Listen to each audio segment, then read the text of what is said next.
We're fine. It's been crazy lately, though. Last week, this tornado just crashed through my entire neighborhood. Everything went dark. We had, no electricity, nothing. All of my classes are online, and that's why it's really difficult to keep up with everything. But I think God calls me in the midst of all of this chaos and noise and, I don't know, everything. But he doesn't compete for just my attention. He competes for my heart. That's why I need to spend time with him in the quiet. And it's so interesting to me that even though I'm with him in just those quiet moments, experiencing him is not quiet. It's so much more, much greater and fulfilling. And that's the fascinating thing. His power is not just bound to those quiet moments, but they give me the trust and strength that I need every day.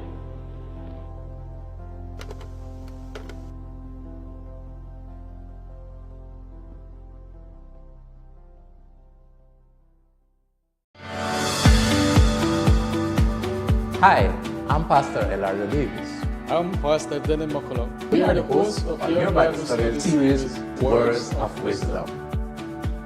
In 2 Timothy 3:16, God reminds us that all scripture is given by inspiration of God and is profitable for doctrine, for reproof, for correction, and for instruction in righteousness. Words of Wisdom is a specially designed program brought to you by ATN in an effort to share the Advent message to our friends and faithful viewers who are yearning to build a growing and saving relationship with Jesus Christ. If you want to learn more about our rich Adventist heritage, basic fundamental beliefs, counsel on courtship and marriage, or simply a deeper study of God's written word, then join us Wednesday mornings at 10 a.m. on our Facebook and YouTube pages, as well as Channel 98 on Central TV. Join in and be a part of this special Bible studies effort by praying that God continues to lead and bless this ministry, by becoming a faithful viewer and inviting your friends and family to like and share our programs, by your kind donations and of course your generous financial contributions. Contact us at 416139351 or send us an email at atn@cbm.belizeunion.org. We are located at 10 3/4 miles Philip Golson Highway. Thank you for being a part of the ATN ministry. It is our prayer that you will keep the book of the law always on your lips.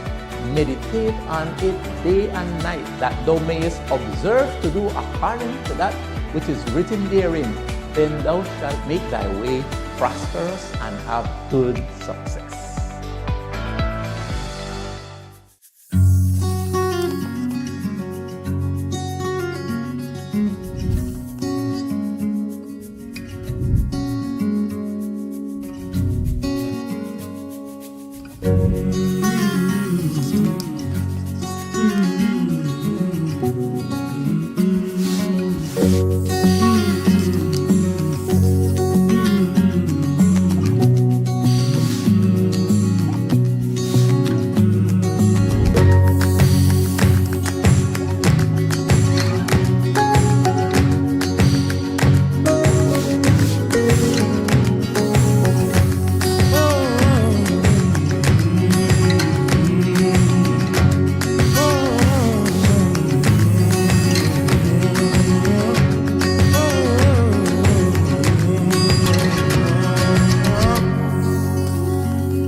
You might be asking, who are Seventh-day Adventists?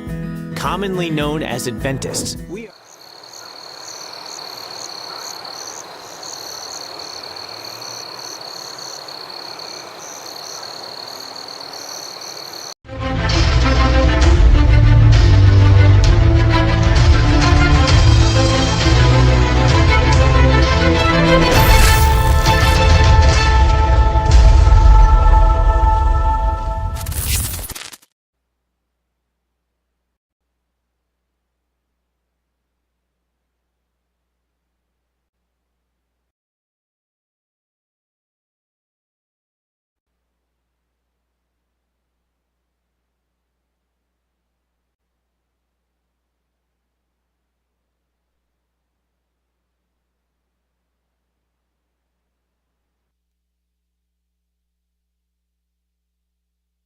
Jalen Pascascio.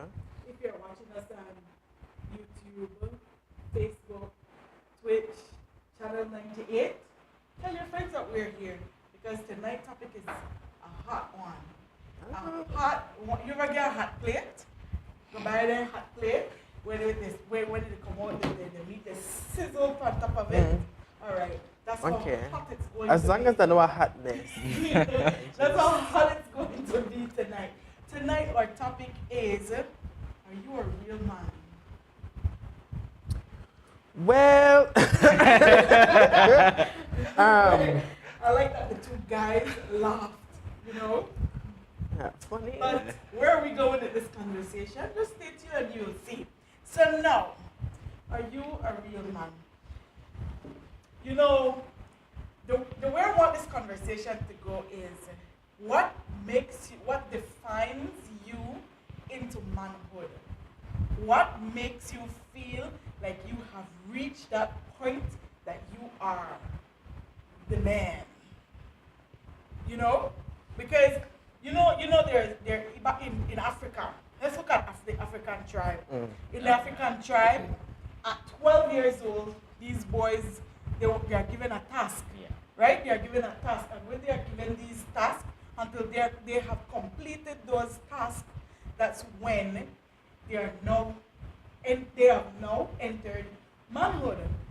So now, this is where this conversation is going. What now? Because this conversation is on YouTube. I can't participate in this one. Well, Right? So the conversation is to you. What defines or what was the point that make you feel like you are the man, or what you think would make you be the man or reach manhood? That's an interesting question. It brings me back to the discussion when I turned 18 with my parents. Okay. I said I'm legally an adult, and my mom not legal stuff. my mom said, as long as you live under this roof, you're not a man. That's funny. And I know a lot of Belizeans could relate to that as well. Right. As long as you're living under your parents' roof, you're not a man, right? But it's an interesting question because I guess it's based on perspective. Right? Because, for example, for me, I think I would say I'm a man when I am able to provide for my family without, you know. So I guess that's, for me, that's when I would be like, okay, no, I'm a man, right? But So that defines when you have approached manhood. yeah, for me. Okay. I don't want to step on anybody's toes. Because we don't want to offend nobody. I think before even the providing stage, because you could be a provider as a woman. True. Because, you know, the family dynamic is kind of twisted these days. But I think one of the things that isn't highlighted a lot of what defines the man is being able to control himself in an environment. That's Because I heard it somewhere, if you can't control yourself, you can't control things around you, right? So if you cannot manage your emotions intelligently, you just go around being a sore baby because chaos around you, and then you can't control the things around you because the minute something go your way, oh my gosh, I had the worst life ever. And then everything falls apart. How are you supposed to lead, stand in a leadership position as God intended without being able to control yourself and your surroundings? Crazy. That's a powerful point there, because if you're not able to control your emotions, then simple situations could get blown out of proportion, and then big arguments or even fights could happen, right? And this is where we have grown men acting like children. Whoa. Yeah, I mean, it is Grown the child? It's their grown child. they're not man, they're grown, they're adult boys. Oh. I never have I ever I never heard I that heard the before. term adult boys. Listen, I like to listen to podcasts, right? And I was listening Go ahead. to this guy, and he was talking about the same around the same line of this. And now that I'm here, I'm remembering the conversation. Remember listening to it a couple of years ago, and he was talking about these men that are forced into adulthood. And so when they're forced into adulthood, they skip stages. And when they skip stages, they miss the emotional intelligent part of it, the control part.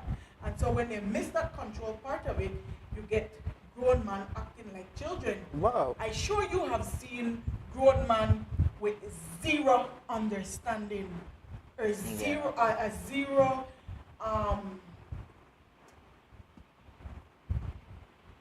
way to rationalize or to come up with a logical or to sit and listen to reasoning because they can't. And so thinking about this conversation now and that you pointed that out, I think a part of reaching that manhood stage, you have to have that level of emotional intelligence because that will, without emotional intelligence, you'll be a nervous wreck. Yeah. You'll be a nervous wreck and everything around you, you'll overthink. And when man will overthink, That was deep Jesus just now. But I agree with you with that point because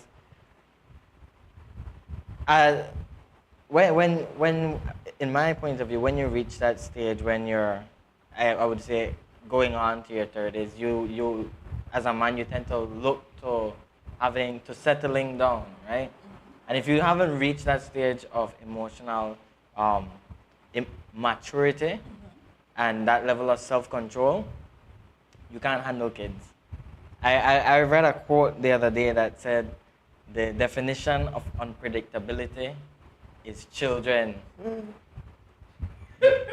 wow. I have experiences with kids like 2, 3 saying the darnest of things, right?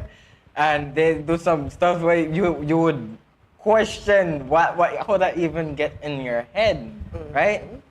But if you aren't there, you I guess you would be frustrated dealing with that every day because like us, we don't have kids, right? But I know parents could attest to this. When you're there with them out every time, like for majority of the times, and not just visiting, or I love babies, right? But I know I'm not ready for it. Have a child here, right? So borrow for 15 minutes and then I'll give them back, right? So if you're the visit and you just say the sweet side of the kids as they're growing up, you know, say when they give their real temper tantrums and then, you know? So if you're not there, I don't think you'll be able to properly manage the household. As he said, God intended for the men to be the priest of the house, right? I heard this guy talking, said this is how he spoke to his son.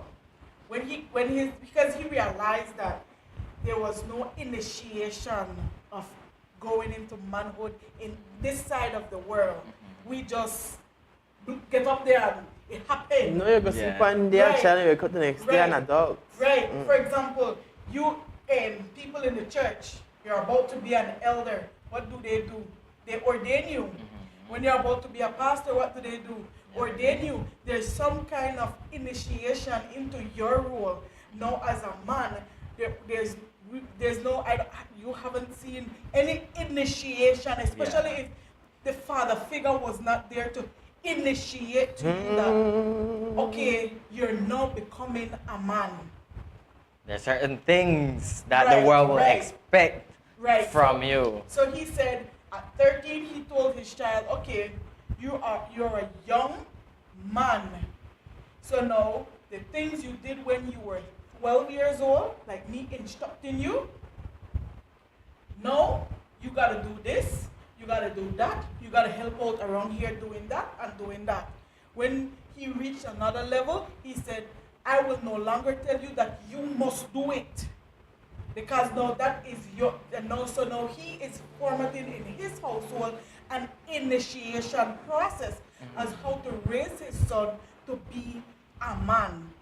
Like And transitioning him, right? And I found that, I said, man, we need to, in this region, we need to start having these fathers that now initiate their children and guide them into being that man. I'm not gonna lie, I think if I remember at that time, I think I would love to implement that in my parenting strategy because it's a different outlook. I never thought about it like that. You like gently transitioning him, Right. and from 13 to maybe 21. That's a couple of years enough for him to Because learn. 18 years started, the 18 years started, oh, man, no, I could do this, I legal, I could do. So when he got to that age, there was another reality check for him. And then 21, when you're legal around the world, then there was another reality check there. Now this brings me to the Garden of Eden. Okay. Why? Go ahead, tell us. Because Abraham, I'm not, whoa.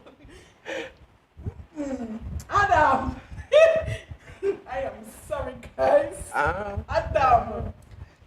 Abraham was is insane. Adam was the first man birthed on earth. Well, made. Made. He wasn't birthed, he was made. Thanks for that clarification. He was the first man made on earth.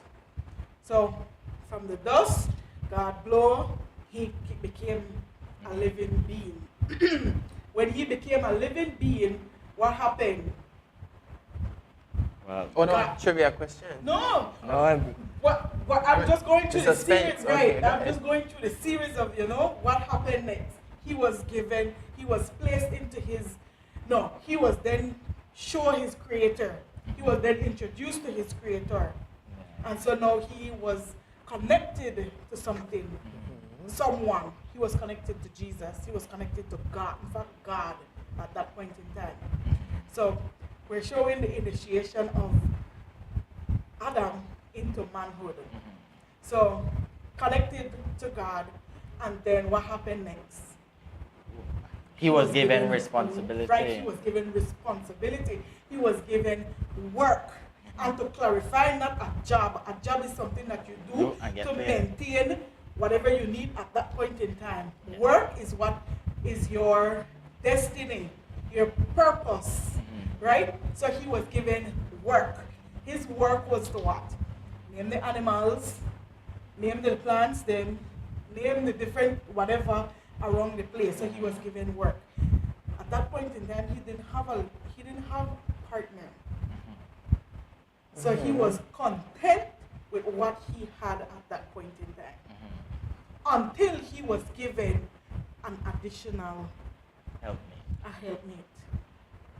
So that was his initiation into manhood.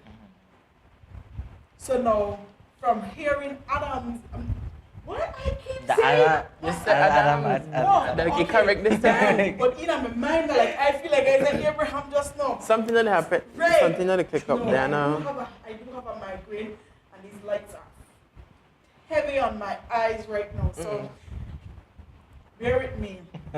So from hearing Adam's initiation into manhood, how do you feel that you are? Where are you placed at this point?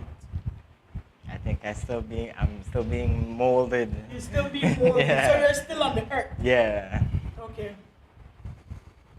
Don't think you escaped, no? No. Because you're not the co-host, you think you No, escaped sir. the question. I think, we're in at a stage right now. Because remember, I'm only 21. I only 21, right? As and I think like the example you gave of the man who said that he, introduces stages. Right. I think right now God is taking me through the stages because yes, I'm working right now, but who am I providing for? Myself or to add to the family income for the house. But I'm not really taking on any responsibility of caring for anybody else, of leading anyone else. But I have examples. Like I have my niece. I'm a structure leader in her life. So, there's training that comes along the way. If you really look at it, you'll notice it, that prepares you for that time. And some of the trying things that have to do with coworkers will just throw you off because then now I could really go to work and just blow up everybody too. Because how fun would that be? I think that would be very exciting. Okay. I don't know. But that right there, and other things that come along through the day of driving and somebody cut you off, like a time I was coming to the studio and people cut me off. And if I could, I would have done so many things. But that is God testing my emotional intelligence because it goes back to everything. If you are not guided with a sound mind, none of your decisions make sense. It brought me back to when she brought up Adam, right? We have a perfect example of what the result could be when we don't have that level of self-control when you're there or when you're going to be a man or when you're already there, right? Okay. For example, Cain. No. Wait. Ooh. Right? Okay. It's kind of like just drastic, right? But that's an example. That's one of the perfect examples if when a grown man doesn't have that level of self-control, what could happen because of jealousy for his own brother. Right. It's crazy to me. Leads him to kill his own brother. I have own brothers, right? I understand sometimes they're frustrating and annoying, and but for you not to have that level of self-control when you're already a grown man, you would understand why the world is the way the world is now. I just want to quickly shout out Adrian because Adrian made the comments earlier. We always the roast Adrian, so I have to give him a little credit. As the live As it started, he made this comment. Right. So we want to hear from you then, Adrian, because I know you're a father of 2 boys. What do you foresee, because I'm very young right now, what do you foresee your initiation might look like to introduce your sons into their adulthood and their manly roles? But apart from that, I think, another thing, it really has to come back. Remember when we did the episode of The List? Yes. Right. Financial intelligence. And that is not something you're just supposed to know. That is something that you have to learn. And that starts from very young. The minute you could send the child, the little boy at a shop and be like, you're supposed to carry $10, you want to spend $7.50, you're supposed to get back $2.50 change. You're already teaching them how to manage money because now if they're going to pick up everything wrong, and they spend the $10 and they go back home, if there's anything like a shanty picnic, a shanty wabao, about that $2.50, right or wrong? Right, so it starts very young, training financial intelligence. When you brought up the financial intelligence just now, I remember seeing a TikTok and it was too cute. It was this teacher. Oh, I think I It thought was about this teacher in her class. She, when her, at the end of the week, every 15th and ending of the month, she literally pays her class, her children, students. She pays her students. And when she pays them, she charges them a house rent for the chair that they're sitting on. She charges them for light. She charges them for water. And then she charges them for other things, other miscellaneous. She charges them tax too? Right. Yeah. And But she also gives them bonuses when they... She gives them bonuses that will help them. And then they have to manage how they are going to use the rest of the money that they're left with Until the next until payday. the next payday. Right. Yeah, that's One of the child said, but I'm already broke. No, it was too cute. But that is something that, I mean, it takes a lot of things to do. It takes a lot of work to help the children like Yeah. that. But at some point in time, it's going to pay off. It's going to pay off at the end of the day, because now these children are going to grow up in mind. Yo, I gotta pay my light, I gotta pay my rent, gotta pay my water bill, I gotta pay all these other little extra things, and whatever I have left is what I need to maintain until the Yeah. next payday. Yeah. Right? Because of the anything like some of the adults I've seen in 2023 in Belize, when a concert they come, they start pack up the ramen the week before because no food not there, no money not left. After that concert, kind of if you get VIP, and really if you just get general, you could just pop the fence on everybody across the time. That's not. I'm not encouraging that. It's tasteful behavior. But my thing is, we have grown adults to this day who still can't manage money. They Yeah, get full salary, and before the next, matter of fact, the day they get the money, like done broke your hand. How are you I not done managing broke. money? I just get paid and I done broke. I done I broke. don't know if I hear that You from. know, listen, when I was a teacher, at that point in time, everybody in the house was working. And my mom would pay all bills, buy groceries, do everything, and so my money that for me. And even though my entire salary was for me, I still couldn't have money for the end of the month. There was none. Wow. There was none. And so when I got a job this time, I decided that that's pure foolishness. There has to be some kind of structure. So I went on the internet and found something to help me. I put in the amount that I make, and then I take out all my bills. My tithes, what I'm going to leave for our offering, what I'm going to use should in case, and other things. And then I see what's left for the rest of the month. And in thinking about what's left for the month, I have to also think about coming to Ladyville, going to Hattieville, food. So that's bus going up, coming down, food, and all those other things. So Yeah. I have to make sure I maintain the rest to last me to the end of the month. And I have been doing a very good job. Let me tell you how it works.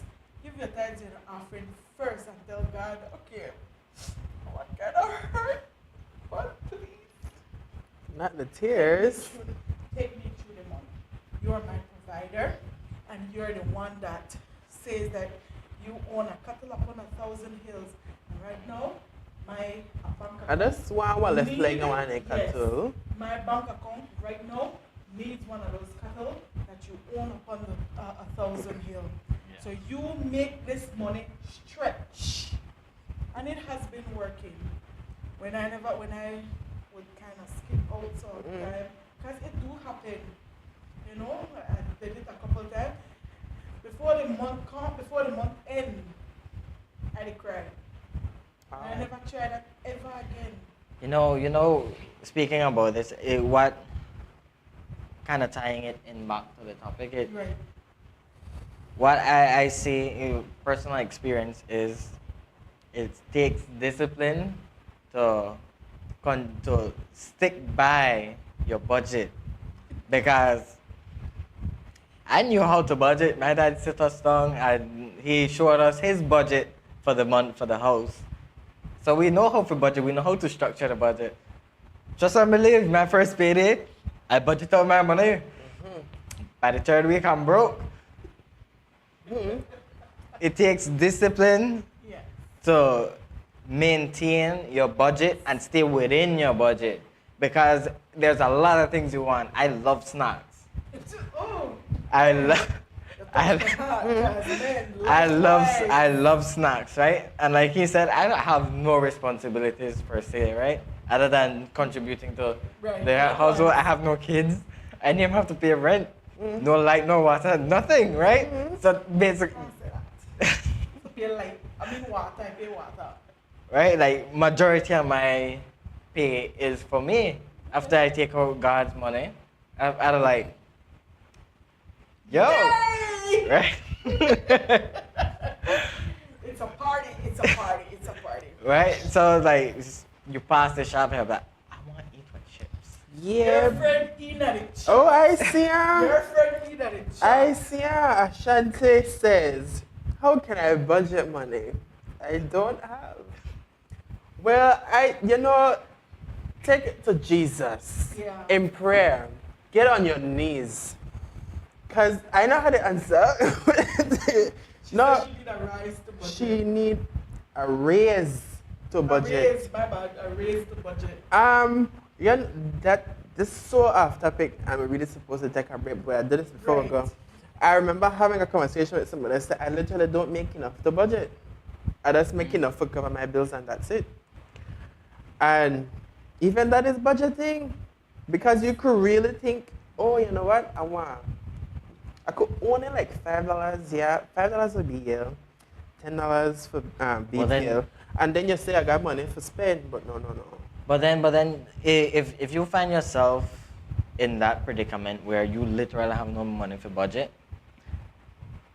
you have to take a look at it like this, right? Light and water, then the malleable, then the flexible, right? Because your light bill is a result of how much electricity you burn throughout the month.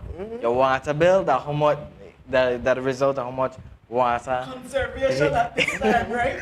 Plug out everything. If you're in that situation, right, then it calls for a change of lifestyle. If you don't need it, then I don't necessarily think you should have it, right? So just miss a few showers. Not saying that. We're not saying that. Belize hot, right? Belize hot. Well. And we can't have people out there to smell Right. worse than the fish market, right? But let's stick up in there because we need to go on our break and we will be right back. I promise you, we will be right back.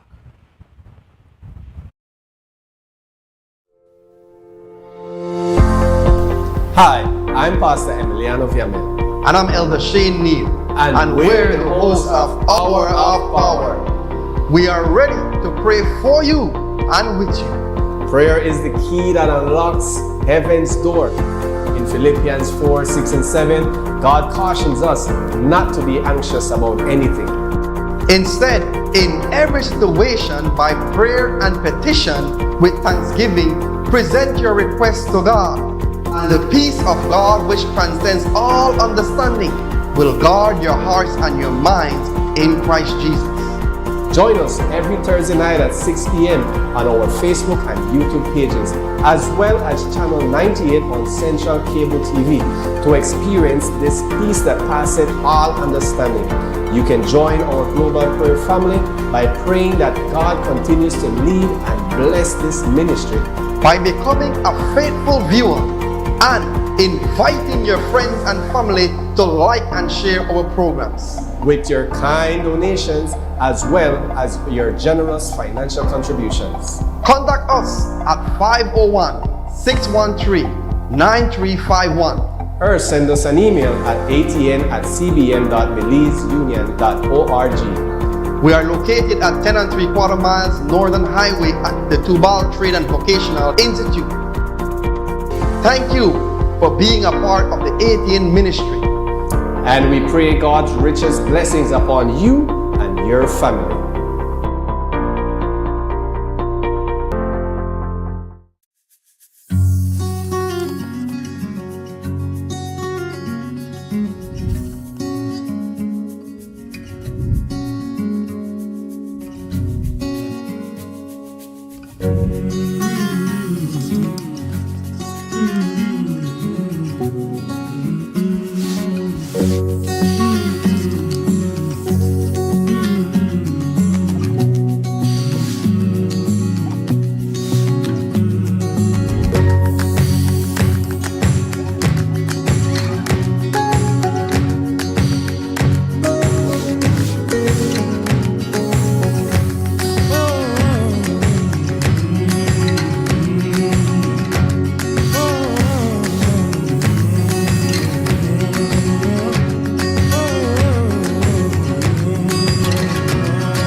And just like that, we're back from our break. It was literally 2 seconds. You breathe and you're back. It was just, I didn't even finish the breath really. And it'd be like 2, 1.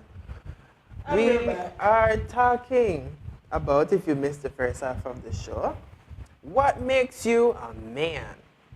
And we're trying to uncover the stages or the things that seal the deal and be like, aha, you're a man now. Let me ask a question. Say now, just let's think in the future. Say now you guys are married and have your kids, and you get to a point where you're low. You're at a low point. Because I know men don't like to talk. You guys are very isolated beings.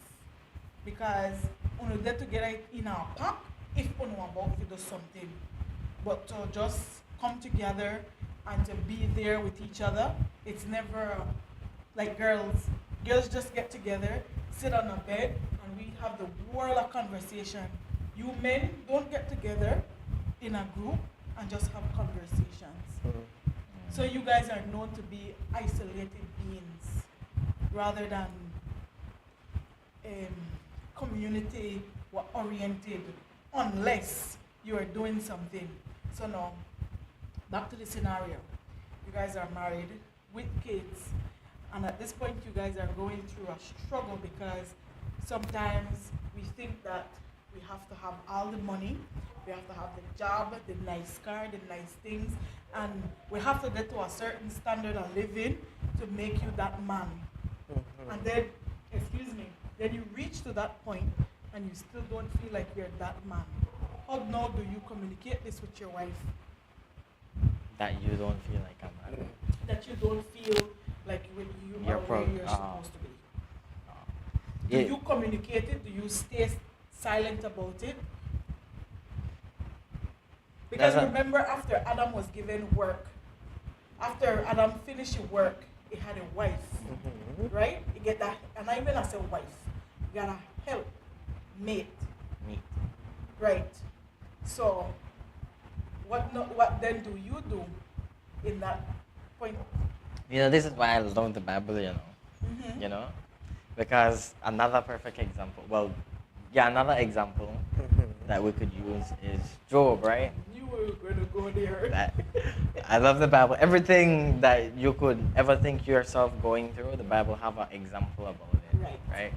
So, if you think about Job's situation, right? God blessed him so much that he was wealthy, right? He had many children. He went from that to only having his wife, right? Now, like I said, for me, when I think I would look back on myself and I'd say, okay, I think I'm a man now, right? Is when I'm able to provide, and it kind of hit, right? Suppose I reach later on in my life where I already have my wife, I already have kids, we already made it good for so long, and now we the struggle now, right? I guess then you will have to look to God first and then to your partner, if you say, because it's no longer you.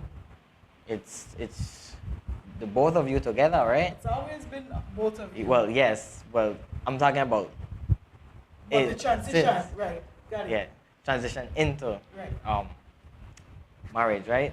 Now you're in a marriage. Now it's not just you where you could just figure it out and think. You have your wife you need to consult, and because then you're responsible for your kids as well, right?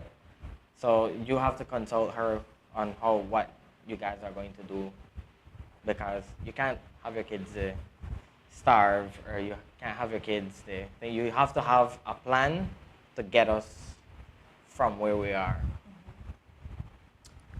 Since we're going to throw the Bible in, then we could just flip a few more pages. Because the Bible really highlights who God is to us. Yeah. We're source of everything, we're supplier, we're strength in your weakness.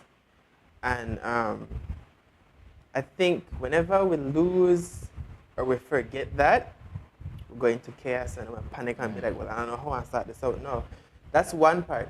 Remembering that God got your back, right? He doesn't really watch and be like, oh yeah, you think you got everything right now? That's not true. You got a job experience. So remember God has your back. And two, it goes back to, be a two-part, emotional intelligence and communication. Because from the time you become a man, you should know how to do both of those things very well. Yeah. So communication should be an easy thing, and it should be, like when you're just getting a relationship and talk about all of the possibilities. One of my supervisors at work, like say, I ask even the dumbest a question, we think would have never happen, so I make sure cover all bases. So you pose the potential possibility of everything falling apart. You lose your job. Then look for repossess the house. Courts to come back for the stove, the TV, the what. Everything we ever found courts. And the bank own the car too. Crushing things. Hurts a man's ego because now I'm the provider. I am the man of the house. There has to be some precedent set between the couple so that they know when these times are coming. How to avoid it would be ideal. Yeah. But life has its things. When these times come, how it will be dealt. Because you could have the unsupportive wife like Job and just be like, what kind of man you? I sorry I ever married you. And they tell me about you a long time. And you're worthless. You can't even find a job. You just sit down here and a bum and you play Xbox. And throw your off. And then everything, your job experience, you just be like, well, damn, man. I really think I'm going to do everything right and everything that's gone wrong. I'm supposed to stand here on my own? No. So that's the three things I would say. You have to communicate beforehand, set up yourself for that to happen. Have a supportive wife, that's the first thing. I was just about to say. That's the first thing. I was just about to say, if that wife, he had to have had some kind of red flag in at the beginning. I want to play Job's advocate here. Because remember now, it can be a green flag all the while. And then Satan had to paint it red for save that no and make it turn. No, because then at that point, the only thing she had eye under the money. That's why then we were in this with God and all of a sudden you spin wrong. Well, I want to see the life movie at Job and then have a biopic because then what if this man become for nothing, get something and then all of a sudden the wife come wrong? Then I could see that being a red flag because then I'm a gold digger from the jump. But that if we really want to pick apart Job's life story. But then the part that makes me ask that question was you saw that your husband didn't do anything. You saw the kind of man your husband was before this great controversy come against him. You saw the person he was. Why all of a sudden you act brand new? Why all of a sudden you act like a big hurricane red flag part up at the No, that the two red flag with the that. Right? You have to understand too, right, that in Job's situation, God removed the hedges of protection from him and his family, right? So the devil was able to just do what he wanted, right? So you have to remember too that she was also an individual, right? So she had her weaknesses too. So it could be, I don't say this like, right? Not to quote me for this. Not to quote me. In a hypothetical situation, right? If she could have been susceptible to being tempted or to being influenced into doing or trying to influence Job, right? Just like how you have co-workers who just do the darnest of things, will make you just, right? And your brother, your sister, your cousin, So she was led by that spirit and she yielded to the spirit. Could have. It's very possible. It's very possible. So, all right. But since we talk about the man of the Bible, let's talk about Abraham. Hey! Because the man really, he had it out for the side piece long time. You can't trick me. cannot trick me. You cannot trick me. Even just made wait for Sarah be like, you know what? I can't do nothing for you. See how they? And be like, that time now, my time no shine. Tell me around. But then again, you have to look at it in a Job, Abraham's point of view, right? I love being on the side of the argument where, but you have to look at it in Abraham's point of view. At that time, what men looked for or what men desired was to leave a legacy, to leave their bloodline, right? Yeah. At that point, he had no children. And at that point, it was the inheritance. So he was was inheritance. Yeah. So he had no children, No and all what he had, right? So He had if a wife. he had a wife. What Right. wife? Wow, man. Whatever all. So his wife gave him permission and said, not just because your wife gave him permission, that means a right, right? Just make we get that clear, right? Red flag to him. And that's all I'm Because saying. then, no, she's being the devil's advocate in this entire situation. True. Because then, God told him, Abraham, you will be the father of many nations. Why you are listening to your wife at that point in time when you are already gotten instruction from the man himself? Which is my thing. That's- if you're leading the household, how you make your side, your helper, the one on the side, not the one in the middle, not the one about the helper, tell you, bye. Oh, you mean God know when he'll do? You know, say, well, obviously he didn't play a joke on us, just go and do the thing. No, man, it's supposed to be like, you know what? We are built on God. And if God said it, he will do it. Right. I just want to But know. you know, at that I have to say, at that point, Abraham had a little doubt there. Because now he's up in age and his wife has passed childbearing age.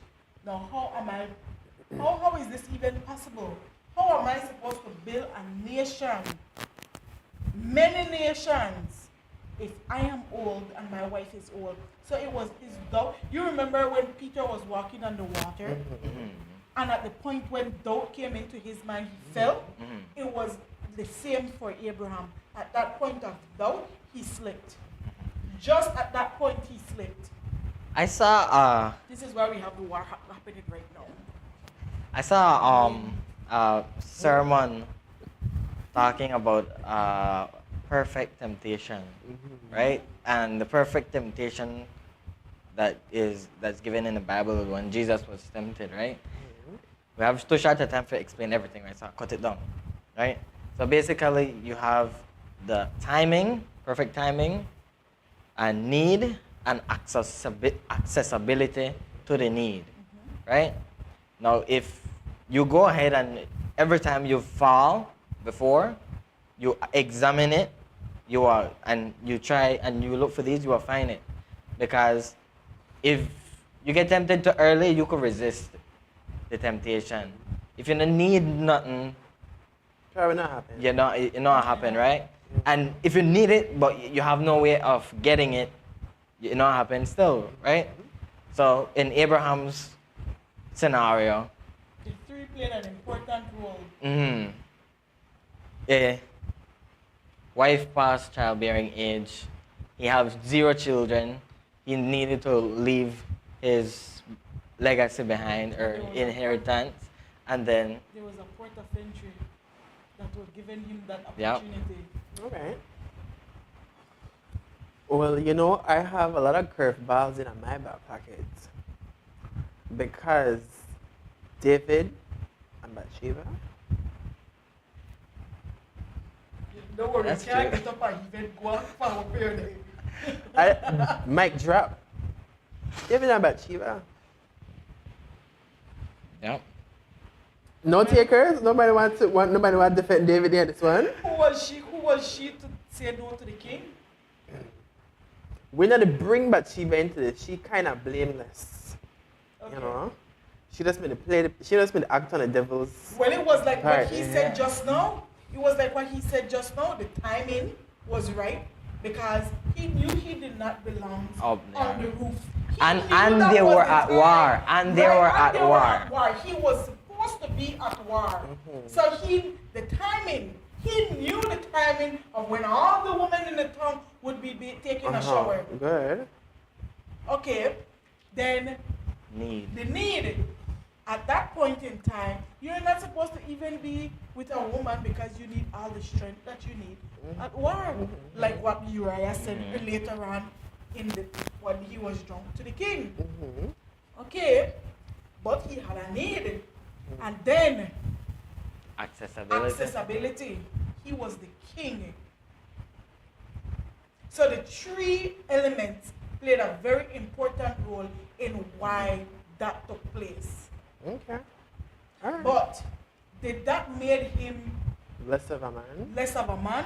No. Did that made him not the man that God created him to be? No, that's why you have to love God, you know. Right. Because it's even though he fell, God sent his prophet to kind of like check him, and he came to his senses, he repented, and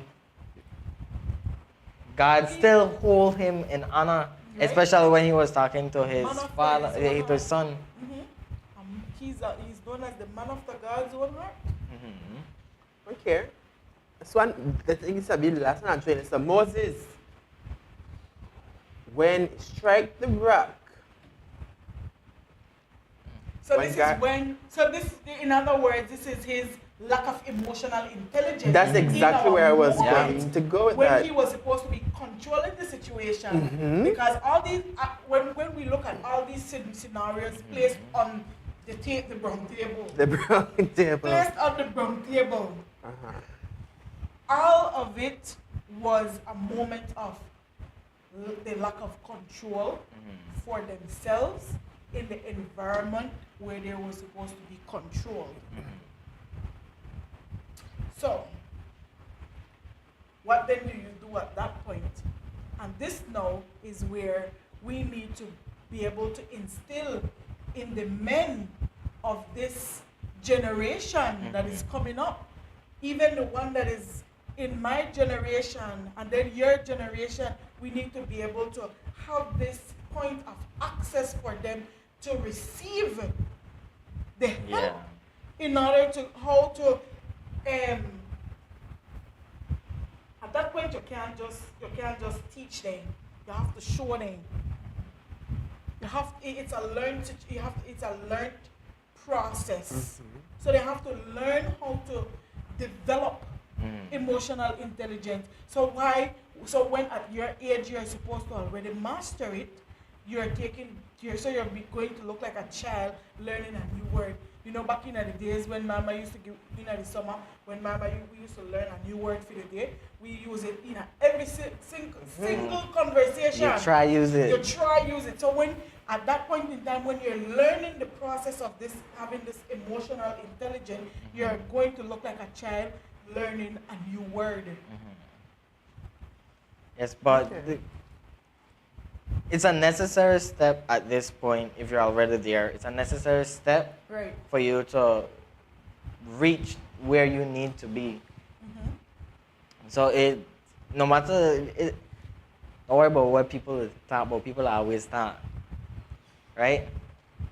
But if you are at that point and you need to get to the level where you're emotionally mature, you have self-control, you have discipline, and you're able to behave and act like a man, then you need to get there. So then let me ask the question, how do you act like a man when you haven't seen how a man should act? That's why when you have a relationship with the Lord, He was going to teach you. Yeah. Because I know that for a lot of us, especially in a single parent home, they would depend on the different kind of family shows to show them how you should act. Can't depend on those now. What are some of them?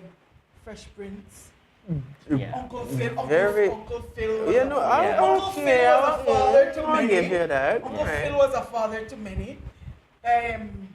Who else? Come on, you miss out the house of pain. Uncle Curtis was a father to many, and that wasn't the best father, but he was a father figure to.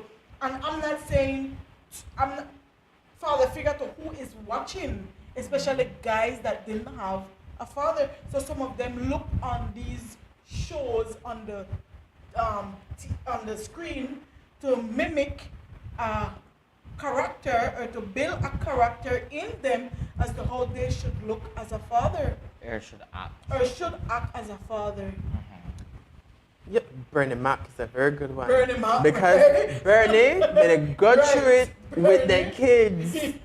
No, you know what a good one? Then I showed that movie. Are we there yet? Yes. Because taking care of somebody else's kids is crazy. I definitely left there by the side of the road and shit, the spot. But Child service for them. immediately, Immediately. all of these break down in, especially what you mentioned us now, not knowing what a man should look like, is the reason society is so twisted. Yeah. And a lot of our city men are at the Hattieville guest house. You know the guest house? Right. Because they come from, I hear it's a nice guest house, but I don't want to visit it. They come from a community, a single mother's, or a household, a single mother, and then they go into the community and the male figure, not a father figure, not a man figure, a male figure. They see, oh, then they smoke weed, then they sell drugs, then they gang bang, they live a rough life. Well, I don't know what it's supposed to look like, so that's the example. I'm going to use that. And then they fall right into the statistic of a gang life that is so unfulfilling, I will say, and it's dead end, it's a waste of time, and you just end up. The thing is, through the system. it's. I never looked at it in the point of view where your environment play a huge role on how you grow when you become an adult, right? Until I spoke with someone that told me what he's been through, and I now understand why the way I grew up and the point of view I have, it's easy for me to look and know, okay, God loves me. I understand the concept of love. I understand the concept of someone caring for me. I understand the concept of someone looking out for me, right? Some of these people, some people don't have that. Right. It's every man for themselves, fight for survival. That Sometimes is even in the house, it's like that. So it's kind of, I'm looking at it at a point of view from a pastor, right? How do I get to these people? How do I introduce God? How do I introduce love to these people when they don't know what it is? And I was just about to get to that point, but I'm going to go to the part where you say you were talking to somebody and they don't have that looked upon because of you got the Jesus to reflect upon. Now, what happened to those guys now? Their father was taken away from them. So what happened now is the father figure that God represents no longer is an ideal to them, because what the enemy does is throw a curveball like he did to Job. And when he threw a curveball to Job, then now to these guys, why would I want to look at this man called Jesus as a father when the only father on earth that was given to me is not even here? And now this is where I am going to take the church community. And this is why we should be able to look at the elders that we choose in our church, the deacons that we choose, the pastors that we have. Because then if you're not showing that father figure there in the church, And the community. And the community, then this is where we have the failure around. Because look at Eli. He wasn't showing that father figure to his two Horrible sons. example. That was Yeah. a horrible example. And then no correction. Yeah. Then we saw the end result of what that looks like. I know this topic is getting hot and it's getting to the point where we can continue on, but we legit have like 2 minutes to wrap up. So what I wanted us to, well, you two to do at this point, because next week we're going to flip the question around. I won't be after We're going to that. flip the question around. So the question, what I want you guys to do is, I know that you guys are young men still being molded. What is your encouragement to young people your age that feels like that father figure in Jesus is non-existent in their mind because of theirs being removed? That's a tough question. Jeez. That's why I make you go first. You got 30 seconds. All right, to so answer. if the father figure that we see in Jesus is not there, then you have to first analyze who in your mind you would consider a father figure. Look at where that person is. Look at what that person is going through or have been through. See if you want that for your life. See if you want that for kids for your kids, for their lives, for your potential wife or girlfriend or whatever, right? See what they go on in that person's life. If that's not what you want, then I can't say much about, right? Because that's I at this point I don't know what else to advise, right? Right. You have 2 seconds. All right. This not be one inch for your question, but the answer it. Okay. So you don't have the father figure in Jesus, right? Jesus is not only our father. God is not only our father. Jesus is our brother, our friend. And when you look at him as not your father, but you look at him as your brother or your friend, you will see those traits in your homes. I have an older brother. We never had our power wrong. I had my older brother as one example of what being a man would look like, because there's a 5-year gap. You know that enough in my eyes for you to say, a friend, you must have a friend who is older than you, who could be an example of what growing up as a man should be and what it should fulfill. And that will point right back to Jesus. Yeah. So with that, adopt, with all that we said just now, Good point. adopt an elderly person to give you that character, give you the idea of what a man or what you would like to be when you get older, to initiate yourself into manhood. With that, we want to say thank you for joining us, and we'll see you guys next week.